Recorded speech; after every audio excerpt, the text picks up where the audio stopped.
Hey guys, welcome back to my channel.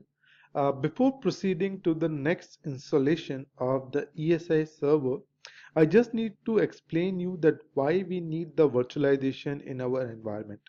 So if I'll say that if we do have a hardware, suppose if we do have a Dell server which have a capacity of 32 GB of RAM and 1 TB of hard drive, and we are running an application on that, and that particular application is just utilizing of 8 GB of RAM with one processor and maybe 200 GB of the hard drive, then rest of the resources are just are getting wasted.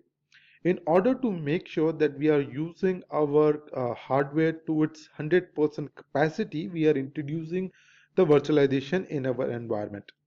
The one way of doing it, we can install the VMware workstation on top of it our hardware, but before that we need to install an operating system.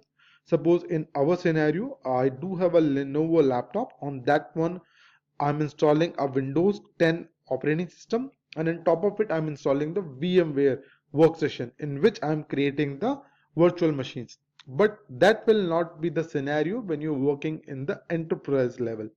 In the enterprise also level, we are directly installing the ESI also server on the hardware.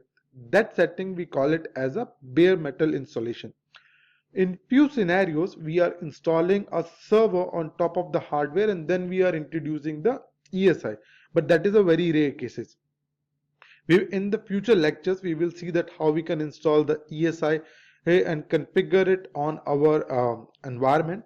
But for the basic understanding, I just want to cover that why we need the virtualization and how it can optimize or increase the productivity of our devices without buying the new hardware.